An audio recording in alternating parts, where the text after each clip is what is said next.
دیکھنے والوں سننے والوں کو ایک بار پھر السلام علیکم ورحمۃ اللہ وبرکاتہ۔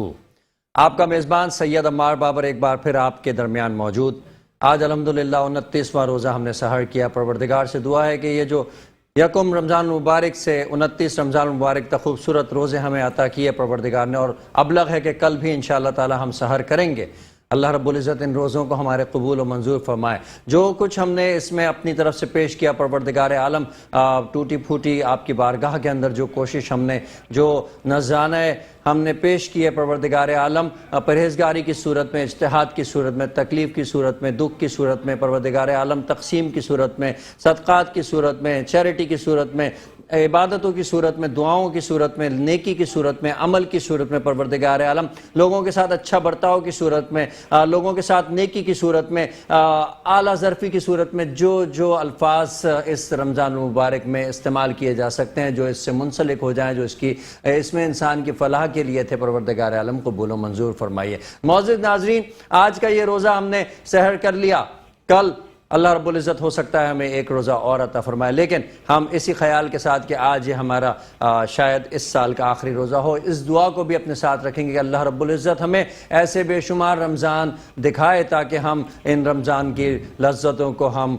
ہر سال اپنے بچوں کے ساتھ، اپنی فیملی کے ساتھ، کیونکہ ایک ایسا عظیم منظر ہے، ایک ایسا عظیم معاملہ ہے کہ جس کی دنیا میں کہیں کسی مذہب میں مثال نہیں ملتی۔ یگانگت کا، محبت کا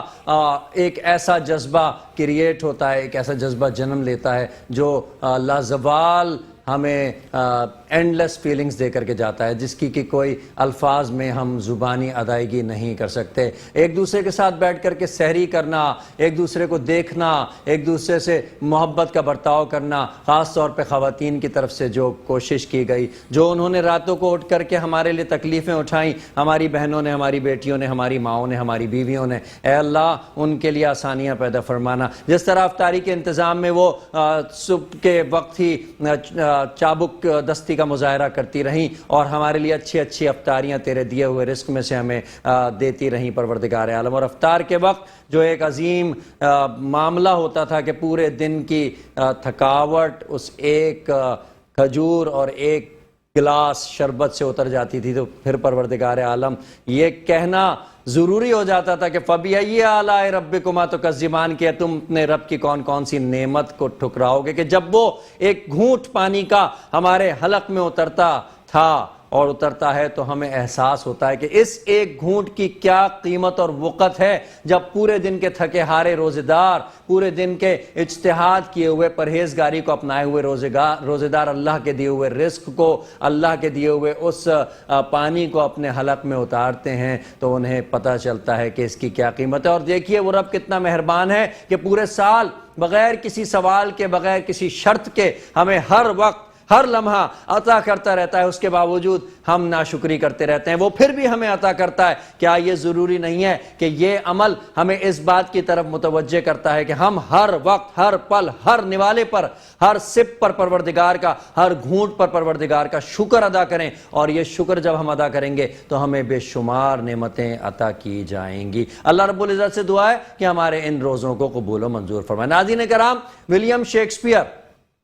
ولیم شیکسپیئر 1564 کو انگلینڈ کے ملحقہ علاقے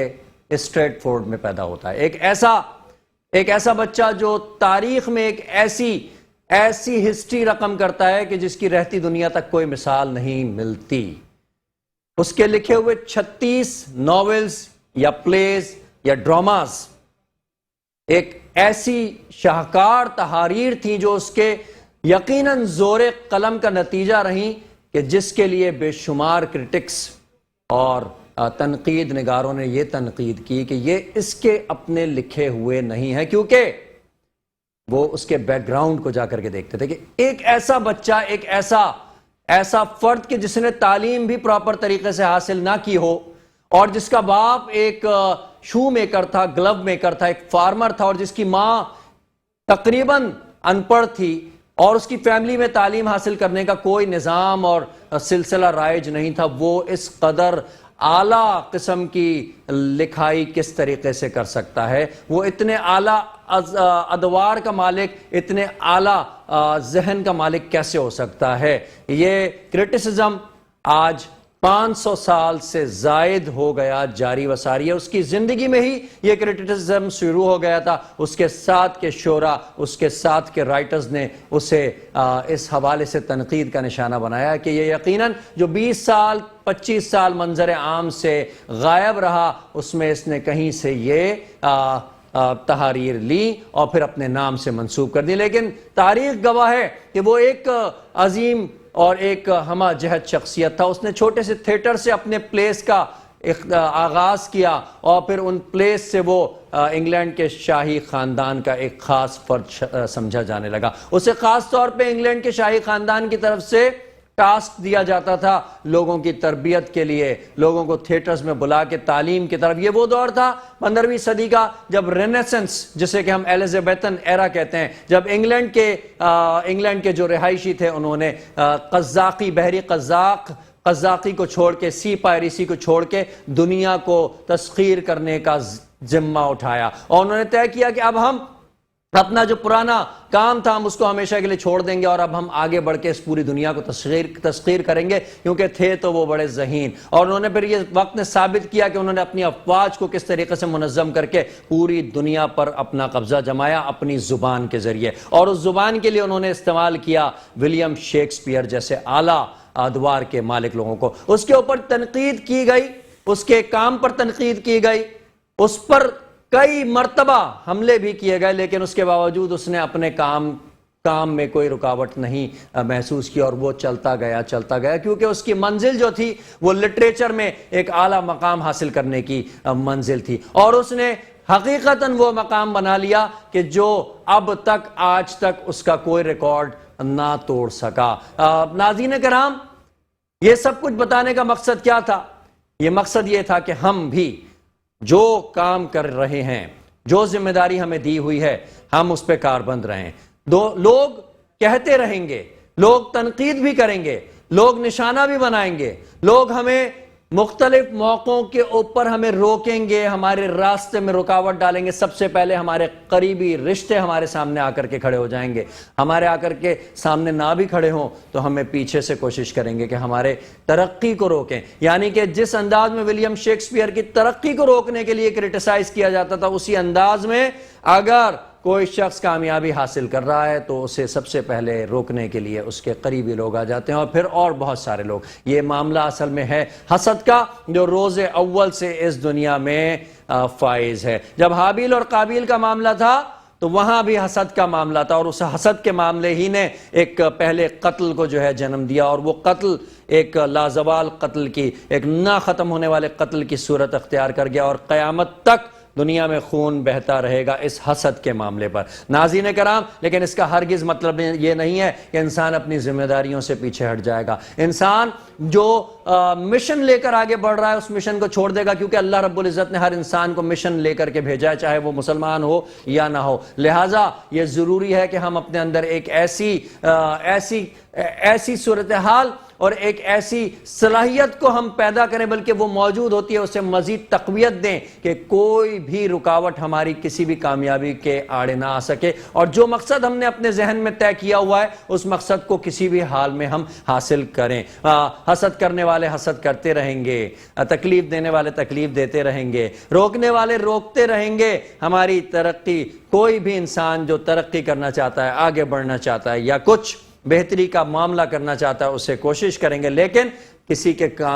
کہے میں نہیں آنا، کسی کی بات کو اپنے اوپر حاوی نہیں کرنا، اپنا کام پازیٹیو انداز میں نیک نیتی سے کرتے چلے جانا ہے، اور اسی میں راستہ بنتا ہے، کیونکہ جب تک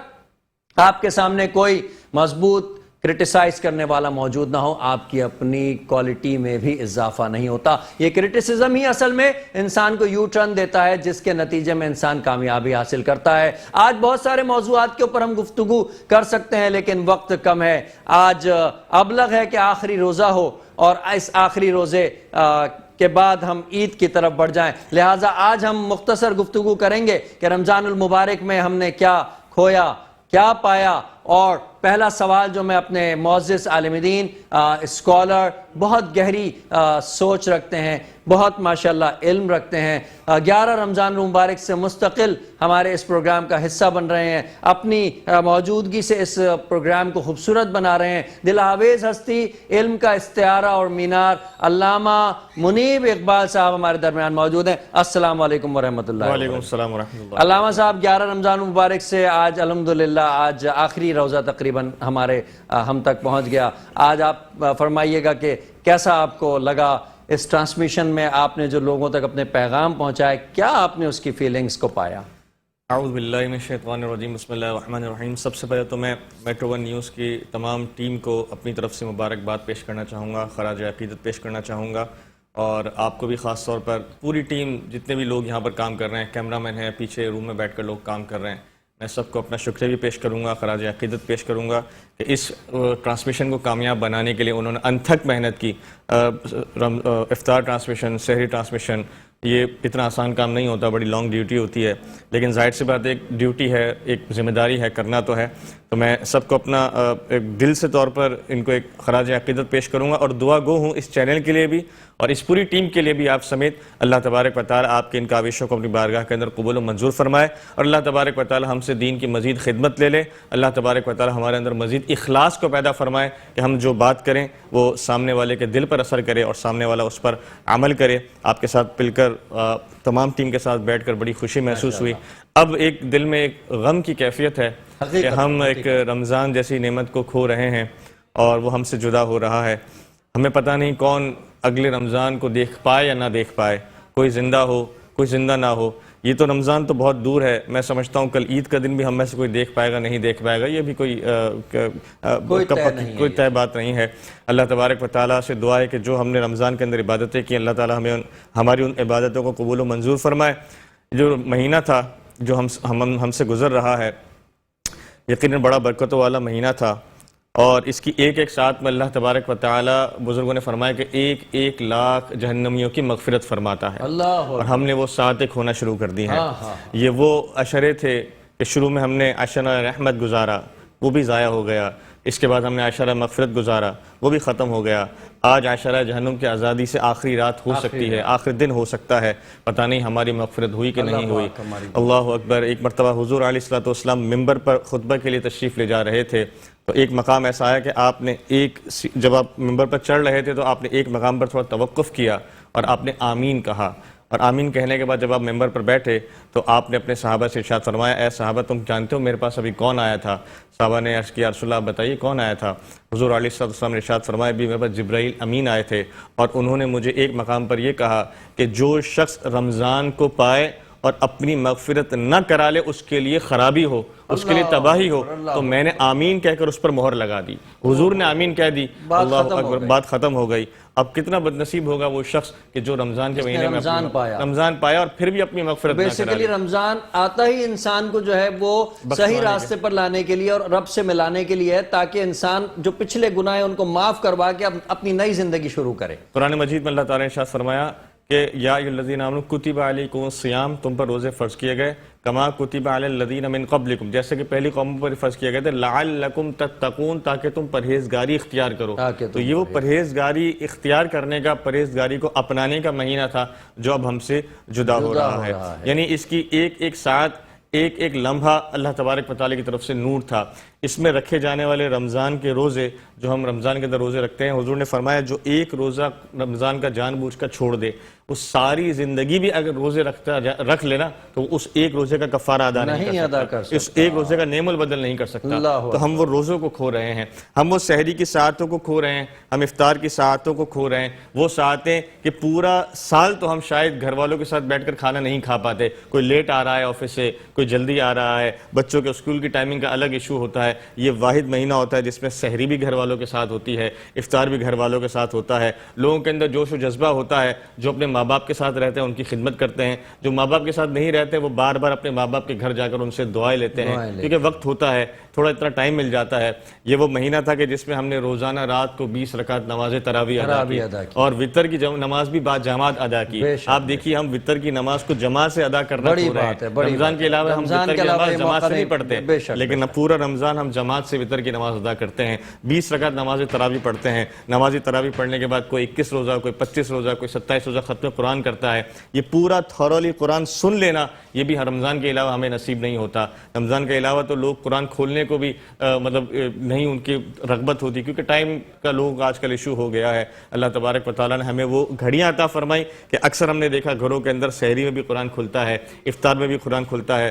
نارمل ٹائمنگز کے جو نمازیں ہوتی ہیں ان میں بھی لوگ قرآنوں کو کھول رہے ہوتے ہیں۔ الغرض ہم نے ہماری بہنوں کو دیکھا، ہماری ماؤں کو دیکھا، سحری پکا رہی ہیں، افطار پکا رہی ہیں، اس کے باوجود بھی ذکر اذکار کر رہی ہیں اور قرآن پڑھ رہی ہیں۔ یعنی مرد اتنا قرآن کی طرف رغبت نہیں رکھتا جتنا عورت رغبت رکھتی ہے، اس کے باوجود بھی کہ وہ افطار بھی پکا رہی ہوتی ہے، سحری بھی پکا رہی ہوتی ہے، گھر میں 20 رکعت تراویح بھی پڑھتی ہے، بچوں کو بھی سنبھالتی ہے، گھر کی صفائی بھی کرتی ہے، اس کے بعد وہ قرآن بھی پڑھتی ہے۔ اور ہم نے دیکھا ہماری بہنیں مائیں قرآن کا ختم بھی کرتی ہیں، 27 کو کسی کا ختم ہو رہا ہے، کسی کو 29 کو ختم ہو رہا ہے، وہ اپنے شوہروں سے کہتی ہے، اپنے بھائیوں سے کہتی ہے کہ الحمدللہ میرا ایک قرآن ختم ہو گیا، کوئی کہتا ہے میرے 2 قرآن ختم ہو گئے۔ یہ وہ ساعتیں تھیں جو اب ہم رمضان کے بعد دیکھ نہیں پائیں گے۔ یہ وہ میں کہتا ہوں مبارک لمحات تھے کہ جو ہم رمضان کے کھو رہے ہیں، کہ جس میں ایک انسان اپنی جس کو کہتے ہیں نا جو اللہ تعالیٰ نے اس کو رزق عطا فرمایا اس میں سے وہ لوگوں کو شیئر کرتا ہے، کوئی زکوٰۃ کی صورت میں شیئر کرتا ہے، کوئی صدقے کی صورت کے اندر شیئر کرتا ہے۔ ہم نے دیکھا کہ لوگوں کے اندر اپنے مال کو خرچ کرنے کا جذبہ بھی اس مہینے کے اندر بہت بڑھ جاتا ہے۔ یہ خیرات زکوٰۃ کا بہت زیادہ لوگوں کے اندر جذبہ بڑھ جاتا ہے۔ یہ جذبہ رمضان کے علاوہ دیکھنے میں نہیں ملتا، لیکن یہ صرف رمضان میں دیکھتے ہیں لوگ کہ وہ زیادہ کوئی افطاریاں کر رہا ہے۔ جب آپ مغرب کے ٹائم پہ نکلے تو کئی گلیوں کے اندر کہیں دسترخوان بچھے ہیں، لوگ بیٹھے ہیں، لوگ کھا رہے ہیں، تو یہ بھی ایک جذبہ ہے، یہ بھی ثواب کا کام ہے۔ اس کی مطلب اس کے بیک گراؤنڈ میں ہم اگر جائیں تو انسان کا مقصد کیا ہوتا ہے کہ میں کسی روزے دار کو افطار کرا دوں، اس کا روزہ کھلا دوں۔ اور آپ دیکھیے کہ ان دسترخوانوں پر بیٹھنے والے وہ لوگ ہوتے ہیں کہ جو بیچارے ایک وقت کی روٹی بھی صحیح طرح نہیں کھاتے، ان کو ایک اچھا کھانے کو مل جاتا ہے، ان کو بھی کھجور مل جاتی ہے، ان کو اچھا کھانے کو مل جاتا ہے، تو لوگوں کے اندر ایک جذبہ ہوتا ہے خرچ کرنے۔ ہم نے تو وہ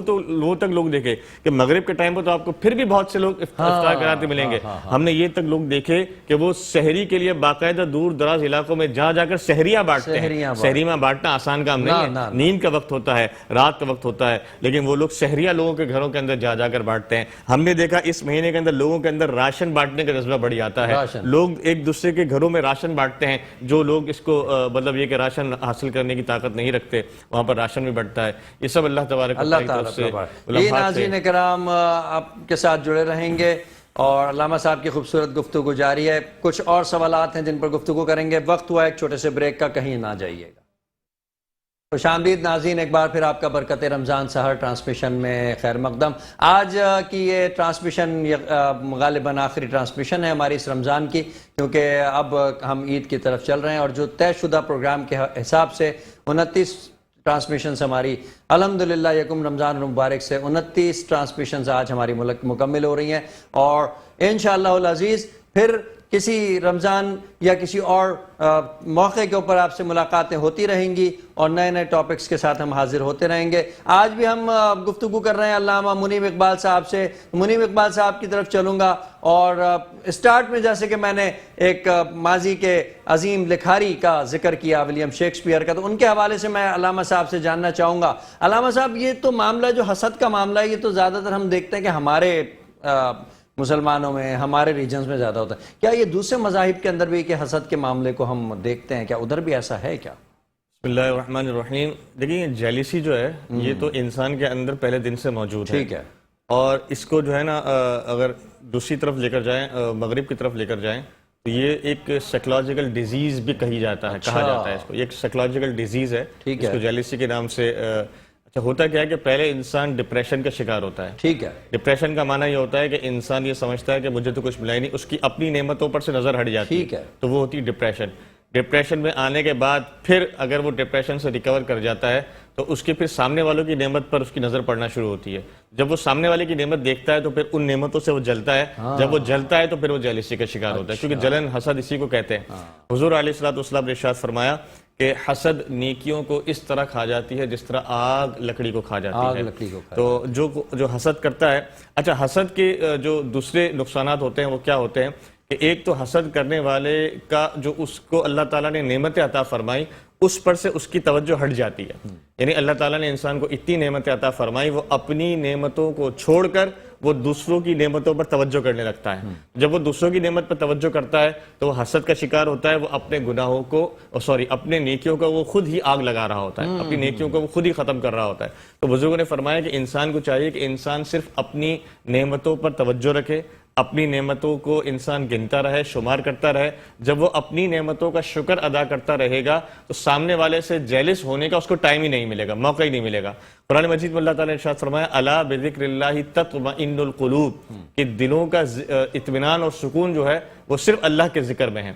اور یہ جو شکر ادا کرنا ہے یہ اللہ تبارک و تعالیٰ کے ذکر کے اندر بھی آتا ہے. جب آپ کہتے ہیں کہ یا اللہ تو نے مجھے کتنا اچھا جسم دیا, یا اللہ تیرا شکر ہے, تو یہ اللہ کا ذکر ہے. یا اللہ تو نے مجھے اچھے کپڑے پہننے کے لیے, یہ اس کا شکر ہے. یا اللہ تو نے مجھے اتنی اچھی جگہ بٹھایا, یا اللہ تیرا شکر ہے. تو نے اتنے اچھے لوگوں کے ساتھ بٹھایا, یہ تیرا شکر ہے. جب آپ ہر لمحہ اس کا شکر ادا کریں گے, آپ سیڑھی اتر رہے ہوں گے, آپ دعا کر رہے ہوں گے کہ یا اللہ تو نے سیڑھی اترنے کے قابل بنا, اپنے پاؤں سے اتر رہا ہوں, یہ اللہ کا شکر ہے. جب آپ نیچے اپنی بائک پہ یا گاڑی میں بیٹھیں گے, اللہ کا شکر ادا کریں گے کہ یا اللہ تو نے گاڑی دی یا تو نے بائک دی. اگر پیدل بھی چل رہے ہوں گے تو آپ دعا کریں گے کہ یا اللہ تو نے پاؤں اس قابل دیے کہ جو پیدل چل رہے ہیں. جب آپ ہر وقت شکر ادا کر رہے ہوں گے تو آپ ہر وقت ذکر کر رہے ہوں گے. جب آپ ہر وقت ذکر کر رہے ہوں گے تو اللہ تعالیٰ آپ کو سکون کی دولت عطا فرمائے گا. اور یہ سکون جو ہے نا یہ انمول ہے. صاحب ہم دیکھتے ہیں کہ لوگوں کے پاس اللہ تعالیٰ نے دولت بھی دی ہوئی ہے, مال بھی ہے, اسباب بھی ہے, اس کے باوجود وہ نہیں چاہتے کہ ان کے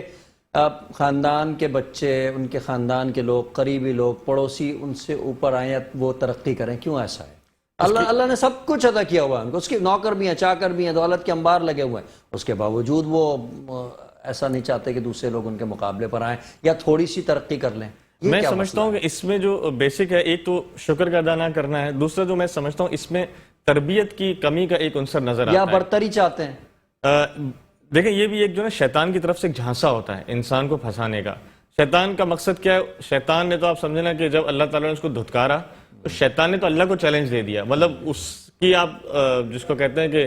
ہمت دیکھیے کہ اللہ تعالیٰ جس نے اس کو بنایا اس نے اسی کو چیلنج دے دیا. تو یہ بیسیکلی شیطان کا ایک جھانسا ہوتا ہے, اس کا ایک وسوسہ ہوتا ہے کہ وہ انسان کو پھنسانے کی کوشش کر رہا ہوتا ہے ہر وقت. اب ہوتا کیا ہے کہ ہم یہ سامنے والے کو دیکھتے ہیں کہ ہم سے بڑا نہ جائے, ہم سے بڑا نہ ہو جائے, تو شیطان انسان کو اس گھمنڈ میں رکھتا ہے کہ آپ کوئی بہت بڑی چیز ہیں, آپ کوئی ایسی چیز ہے, آپ تو کوئی بہت بڑے ترم خان ہیں, اور آپ یہ چاہتے ہیں کہ سامنے والا آپ سے آگے نہ بڑھے. اس میں ایک اور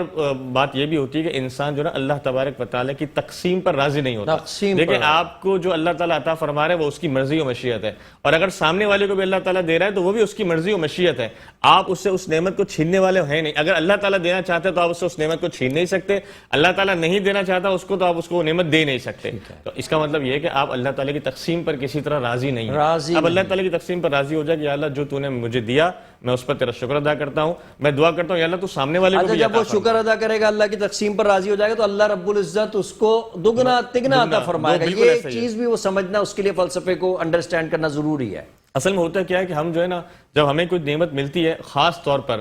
مال ملتا ہے نا, جب مال ہوتا کیا ہے کہ ہم اس کی محبت کے اندر مبتلا ہو جاتے ہیں. بزرگوں نے فرمایا مال بری چیز نہیں ہے, مال کی محبت بری چیز ہے. کہ حضرت عثمان غنی سے زیادہ کوئی آج کے دور میں بھی میں کہتا ہوں کہ جو ان کے پاس اس زمانے میں ایسٹس تھے نا, وہ آج کے دور میں بھی اس کی ورت نکالی جائے تو وہ بلینز کے اندر بنتی ہے. اس کے باوجود بھی کہ حضرت عثمان غنی کے بارے میں ہم ایسا سوچ سکتے ہیں کہ آپ کسی سے حسد کیا کرتے ہیں؟ بالکل ہی نہیں. تو اللہ تعالیٰ نے ان کو مال دیا, لیکن اللہ تعالیٰ نے ان کو اچھا خدا نہ خواستہ کسی کے کوئی نہیں چاہتا کہ میں کسی سے حسد کروں, اس کے دل میں کسی کی کوئی چیز دیکھ کر, کوئی بھی کپڑا دیکھ کر, کوئی گھڑی دیکھ کر, کوئی بھی گاڑی دیکھ کر اس کے دل میں ہلکی سی, تو وہ کیا کرے؟ کوئی دعا ہے ایسی؟ بالکل. اس کے حضور علیہ السلام کی حدیث ہے, حضور نے اس کا حل خود بتایا کہ تم مصافحہ کرو, اللہ تعالیٰ تمہارے دلوں کے درمیان محبت پیدا فرمائے گا, اور فرمائے تم مصافحہ کرو گے اللہ تعالیٰ تمہارے درمیان موجودہ حسد کو بھی دور فرمائے گا. تو ایسا پریکٹیکل بھی ہے. جب ہم چھوٹے تھے تو بچپن میں ایسے معاملات ہوتے ہیں کہ پڑھائی میں مجھ سے آگے بڑھ گیا, ہوتا ہے. تو ایک دفعہ مجھے بھی ایسا محسوس ہوا, تو مجھے جن صاحب سے ایسا محسوس ہو رہا تھا کہ میں بھی نعت پڑھتا تھا, وہ بھی نعت پڑھتے تھے, تو ایسا ہوتا ہے کہ ان کی آواز اچھی زیادہ ہے مجھ سے, میری آواز نہیں. تو ہوا کیا کہ میں نے ان سے جو ہے نا حضور کے حدیث پر عمل کرتے ہوئے مصافحہ کرنا شروع کیا, اور جب بھی میں مصافحہ کرتا تو حضور کی ایک اور سنت تھی, حضور معانقہ بھی کیا کرتے تھے. معانقہ کہتے ہیں گلے لگانا. تو میں نے عادت بنا, مطلب کوشش کی کہ جب بھی میں ان سے ملتا مصافحہ بھی کرتا, معانقہ بھی کرتا. اللہ تعالیٰ اس مصافحے اور معانقہ کی برکت سے حسد تو دور فرمائی دی, اور مجھے ان کا بہت اچھا دوست بنا دیا. تو آپ کو ہمیں یہ چاہیے کہ ہمیں جس سے حسد ہو رہا ہو ہم پہلے تو اس کو مصافحہ کریں، معانقہ کریں۔ دوسرا بزرگوں نے فرمایا کہ حسد کو دور کرنے کا دوسرا بہترین طریقہ یہ کہ جس سے آپ کو حسد ہو رہا ہو آپ اس کے لیے اللہ تبارک و تعالیٰ سے دعا مانگیں، دعا مانگیں، خاص طور پر اس کے لیے دعا مانگیں، یعنی اپنے آپ کو سزا دیں یہ کہ آپ نے اس کے لیے دعا مانگی۔ جب آپ اپنے آپ کو یہ سزا دے دیں گے نا، اس کے لیے دعا مانگیں گے، اللہ تعالیٰ اس حسد کو دور فرمائے۔ ناظرین، حسد کا معاملہ ہے، رش کا معاملہ ہے، انسان ہے، خطا کا پتلا ہے، کبھی کبھی انسان کے دل میں آ جاتی ہے، تو اس کا یہ حل بڑا اچھا علامہ صاحب نے بتایا کہ مصافحہ کریں، اس کو گلے لگائیں، آپ کا یہ کم ہو جائے گا۔ لیکن اس میں ایک چیز اور پنہا ہے کہ جب انسان اللہ رب العزت سے جستجو رکھے گا تو اللہ رب العزت عطا کرنے والا ہے، تو اگلے کے پاس جو چیز ہے اللہ رب العزت انشاءاللہ تعالیٰ اس سے بہتر چیز عطا کر کے آپ کے اس دکھ اور درد کو دور کرے گا۔ ہمارے درمیان موجود ہیں علی شہباز جو نذرانہ عنایت پیش کریں گے۔ بسم اللہ۔ سکون پایا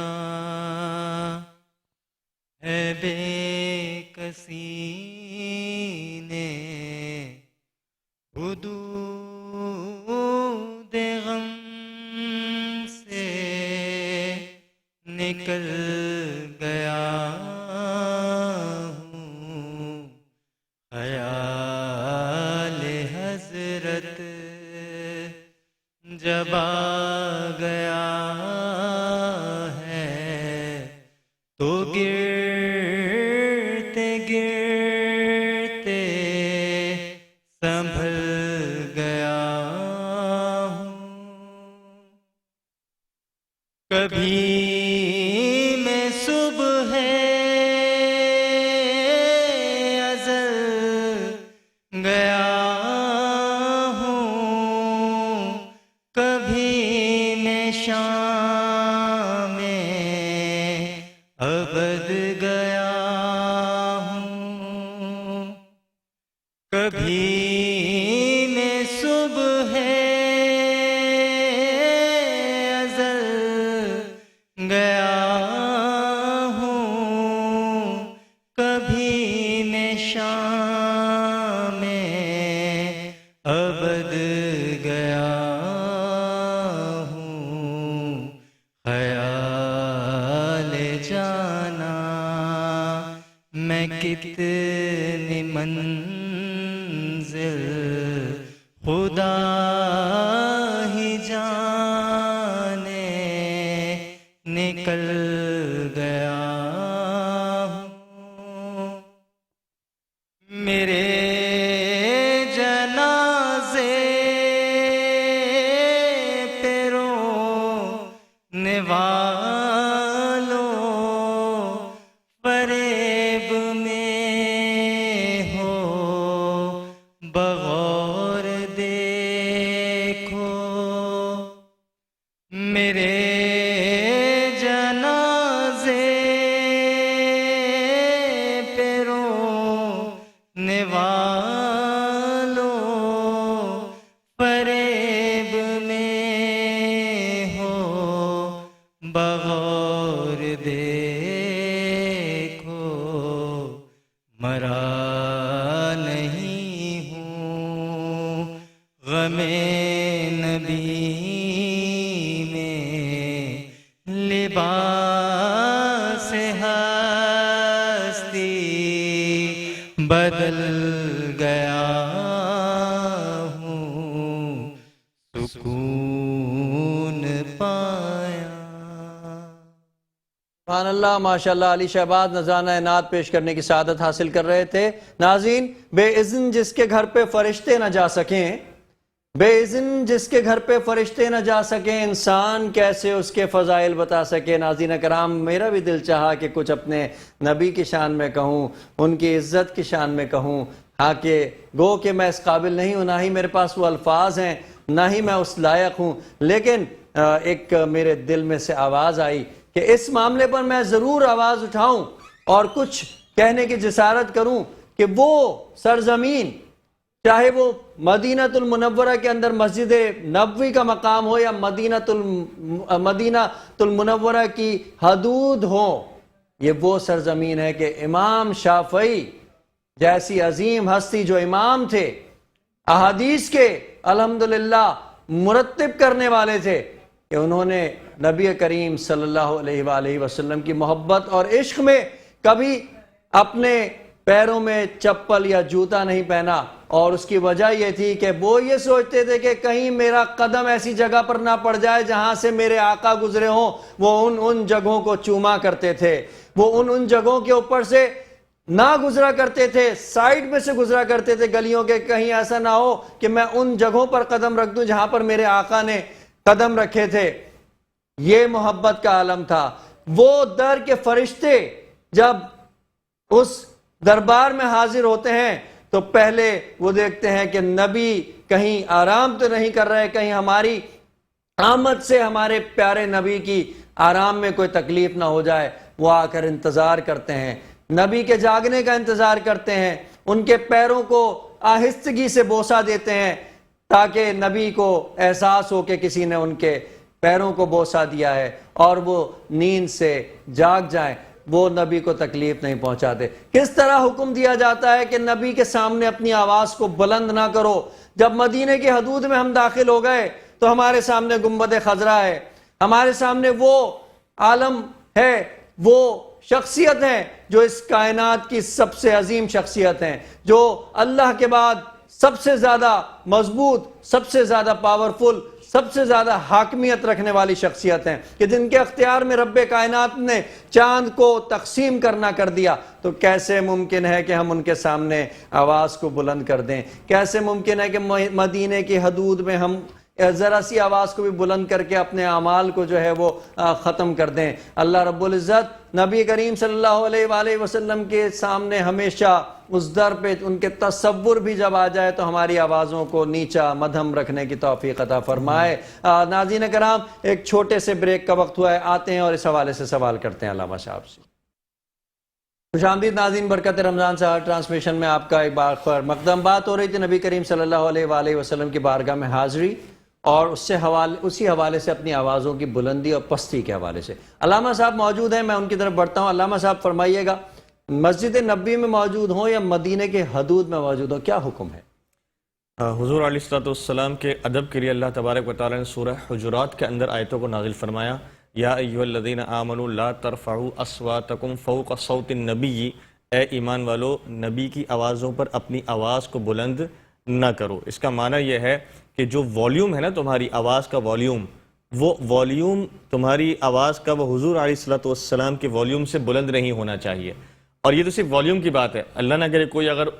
گستاخی والے کلمات ادا کر رہا ہو تو وہ تو کم آواز میں بھی نہیں کہنے، لیکن جو صحیح الفاظ بھی ادا کرنے نا، ایون کہ دعا بھی کرنی ہے وہ بھی آپ کو آہستہ آواز میں کرنی ہے۔ یہ جب آیتیں نازل ہو گئی نا تو میں آپ کو صحابہ کا ادب بتاتا ہوں۔ جب یہ آیتیں نازل ہو گئیں تو اکثر ایسا ہوتا تھا کہ صحابہ کچھ عرض کرتے نا تو حضور علیہ السلام فرماتے ذرا اونچا بولو، مجھے آواز نہیں آ رہی ہے۔ اکثر صحابہ حضور سے ادب کا یہ عالم تھا۔ حضور علیہ السلام کی جب مجلس ہوتی تھی نا تو راوی فرماتے ہیں کہ صحابہ اس طرح بیٹھا کرتے تھے حضور کی بات کو سننے کے لیے کہ ان کے جسموں پر آ کر پرندے بیٹھ جاتے تھے اور بیٹھے رہتے ہوتے، وہ اڑتے نہیں تھے، وہ اتنا ساکت ہو کر حضور کی باتوں کو سنا کرتے تھے، حضور کی بارگاہ کا اتنا ادب کیا کرتے تھے۔ تو حضور کی بارگاہ کا یہ ادب ہے، اور یہ ادب یاد رکھیے گا کہ وہ ہم کہتے ہیں نا اردو میں با ادب با نصیب، بے ادب بے نصیب۔ یہ ادب جو ہے نا نصیب سے ملتا ہے۔ اللہ تعالیٰ سے انسان ہمیشہ یہ دعا کرے کہ یا اللہ ہمیں حضور علیہ السلام کا ادب کرنے کی توفیق عطا فرما، حضور سے محبت کرنے کی توفیق عطا فرما۔ حضور کی ذات گرامی تو وہ ذات گرامی ہے کہ جب ان کا ذکر بھی آئے تو انسان کی آنکھوں میں آنسو جاری ہو جانے چاہیے کہ اللہ تعالیٰ نے ہمیں کیا نعمت عطا کی۔ اور پھر ان کے دربار میں جا کر، ان کے شہر میں جا کر اونچی آواز میں گفتگو کرنا، اس کا تو انسان کوئی تصور نہیں کر سکتا۔ میرا تو اپنا اگر مجھ سے ذاتی پوچھیں گے، میرا تو عقیدہ یہ ہے کہ میں تو چاہوں گا کہ ہم جہاں بیٹھے ہوں نا، اپنے شہر میں بھی ہوں، وہاں پر بھی کبھی اونچی آواز میں گفتگو نہ کرے، کیونکہ میرا تو عقیدہ یہ ہے کہ میں اگر یہاں سے بھی پکاروں اور دل سے پکاروں تو حضور کو آواز پہنچتی ہے۔ فرشتے ہماری آواز، فرشتے ہمارا پیغام، فرشتے ہمارا درود ان کی بارگاہ میں پہنچاتے ہیں، تو انہیں تو ضرورت ہی نہیں ہے آواز کی بلندی کی۔ وہ تو ہم دل میں بھی تصور کریں گے، دل میں بھی ان کو پکاریں گے تو وہ ہماری بات ان تک پہنچا دی جائے گی۔ ناظرین کرام، نبی کریم صلی اللہ علیہ وآلہ وسلم کی بارگاہ ہے، وہ بارگاہ ہے کہ جس میں فرشتے موجود ہوتے ہیں، ہمارے سلام، ہمارے درودوں کو ان تک پہنچاتے ہیں، تو پھر ہمیں کیا ضرورت ہے کہ بآواز بلند۔ یہی ادب اس قرآن کی آیت کی تقلید بھی تو ہے جس میں نبی کریم صلی اللہ علیہ وآلہ وسلم کے لیے خاص الخاص اللہ رب العزت نے بھی فرمایا کہ اپنے نبی کے سامنے اپنی آواز کو بلند نہ کرو۔ جب میرے رب نے فرما دیا تو ہماری کیا حیثیت ہے؟ جب اصحاب کرام جب خلفائے راشدین تبع تابعین اتنی بڑی بڑی ہستیوں نے مدینے میں کبھی آواز بلند نعرہ نہیں لگایا، آواز نہیں لگائی، تو ہماری کیا مجال کہ مدینے میں قدم رکھنے کے بعد ہم جو ہے اس شہر کے اندر کسی کو برا کہیں، کسی کو بھلا کہیں۔ وہ تو امن اور آشنی کا، وہ تو امن کا پیغام دینے کے لیے اس یثرب کو مدینہ بنایا گیا تھا، تو پھر وہاں پر ایسا کیسے ہو سکتا ہے؟ نہیں، قیامت تک ایسا نہیں ہوگا انشاءاللہ تعالی۔ ہم اپنے بچوں کو بھی یہ سکھائیں گے کہ جب یہاں سے بھی نبی کریم صلی اللہ علیہ وآلہ وسلم کا تصور کرو تو ادب کے اس مقام کو اپنے دل میں رکھنا جس انداز میں اس قرآن کی آیت کو بتایا گیا، اتارا گیا، اور اس کی تقلید کرنا۔ جب بارگاہ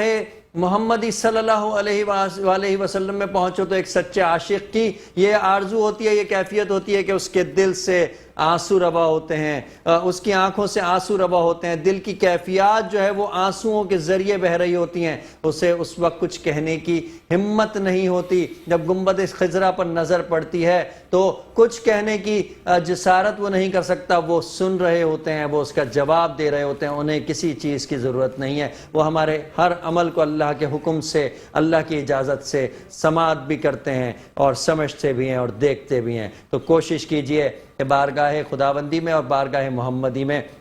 ادب کے معاملے کو ملحوظ رکھیے، چاہے کوئی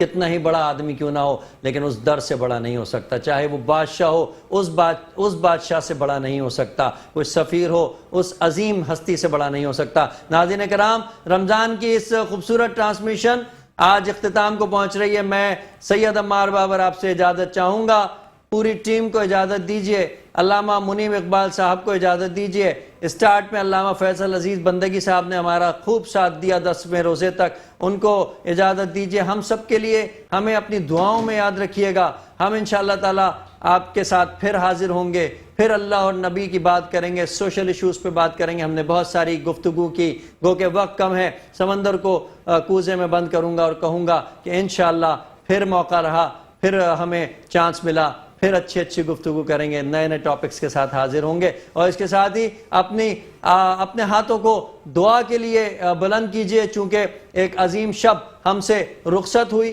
اسی شب کا واسطہ دے کے رب العالمین آپ سے دعا کرتے ہیں، پروردگار عالم کے جو کچھ بھی ہم نے اس رمضان میں پڑھا، پروردگار عالم جو آیات ہم نے آپ کی بارگاہ میں پیش کی، جو ذکر اذکار ہم نے آپ کی بارگاہ میں پیش کیے، جو عمل ہم نے آپ کی بارگاہ میں پیش کیے، حضور نبی کریم صلی اللہ علیہ وآلہ وسلم، تبع تابعین، خلفائے راشدین، تمام اصحاب کرام، تمام اولیاء اللہ سے ہوتے ہوئے پروردگار عالم، خاص الخاص پروردگار عالم ہمارے والدین یا ان میں سے اگر کوئی رخصت ہو گیا تو وہ پروردگار عالم، اس ٹرانسمیشن سے جڑے ہوئے تمام کے تمام افراد، میرے والد محترم علامہ صاحب کے اگر والدین میں سے کوئی رخصت ہو گیا ہے، علامہ منیم اقبال صاحب کے، وہ یا کوئی اور رشتہ دار، کوئی بھائی، دوست، ہمارے جو ٹرانسمیشن کے ساتھی ہیں سارے کے سارے، حریرہ بھائی، اسد بھائی اور دیگر عدیل بھائی، ان سب کے اور اس چینل کے جو مالکان ہیں ان کے اگر رشتہ داروں میں سے، بہن بھائیوں میں سے اگر کوئی رخصت ہو گیا، دوستوں میں سے کوئی رخصت ہو گیا، پروردگار عالم جو کچھ بھی ہم نے پڑھا، یہ ٹرانسمیشن میں جو تیرا اور تیرے حبیب کا ذکر کیا، پروردگار عالم اس سب کا ثواب ہم ان کی بارگاہ میں پیش کرتے ہیں، یہ تحفہ ہم پیش کرتے ہیں، یقیناً ہماری طرف سے اس سے اچھا تحفہ ان کے لیے کچھ بھی نہیں ہو سکتا۔ قبول فرما کے ان کی بارگاہ میں ان تمام ہستیوں کی، ان مقدس ہستیوں کی کہ جن کی کمی کو ہم ہر لحظہ ہر وقت محسوس کرتے ہیں، کہ جن کی کمی ہمارے دل میں تیر کی طریقے سے چبھی ہوئی ہے، پروردگار ان کی بارگاہ میں پیش کرتے ہیں، قبول و منظور فرما کے ان کے درجات کو بلند فرما کے جنت الفردوس کے اعلیٰ مقام پر ان کو فائز فرما۔ رب العالمین دعا کرتے ہیں ان بیماروں کے لیے کہ جو بیمار ہیں، کسی تکلیف میں، کسی دکھ میں مبتلا ہیں، رب العالمین ان کی اس تکلیف کو، اس دکھ کو رب العالمین دور فرما دے۔ اس رمضان کی ساتھ اس 29ویں شب جو ہم سے رخصت ہو گئی، اس شب کے صدقے میں پروردگار عالم ان کی تمام بیمار بیماریوں کو دور فرما دے۔ پروردگار عالم دعا کرتے ہیں ان بچوں کے لیے جو اپنے بہتر مستقبل کے لیے کوشاں ہیں، دن رات محنتیں کر رہے ہیں، امتحان قریب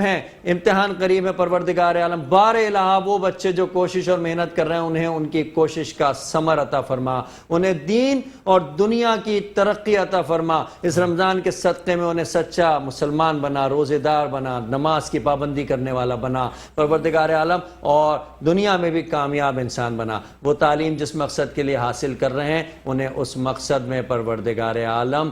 کامیاب و کامران فرما۔ دعا کرتے ہیں پروردگار عالم پورے ملک کے لیے پروردگار عالم کہ ہمارے ملک میں خوشحالی عطا فرما، ہمارے ملک میں ترقی عطا فرما، ہمارے ملک کے ہر شخص کو ترقی عطا فرما۔ ناظرین کرام، اس آیت کے صدقے میں ان اللہ و ملائکتہ یصلون علی النبی یا ایھا الذین آمنوا صلوا علیہ وسلموا تسلیمات اللہم صلی علی محمد کما صلیت علی ابراہیم وعلی آل ابراہیم انک حمید مجید اللہم بارک علی محمد وعلی آل محمد کما بارکت علی ابراہیم وعلی آل ابراہیم انک حمید مجید۔ جب دم واپسی ہو ہم سب کے لب پر ہو لا الہ الا اللہ محمد الرسول اللہ۔ پاکستان زندہ باد۔ اور اس کے ساتھ ہی ناظرین آپ اجازت دیجئے سید عمار بابر کو اللہ حافظ، اور ہم سب مل کر کے سلام پیش کرتے ہیں۔ آئیے علامہ صاحب، بسم اللہ مائک دیجئے گا۔ مصطفیٰ جان رحمت پہ لاکھوں سلام، شمع بز میں ہدایت پہ لاکھوں سلام، ہم غریبوں کے آقا پہ بے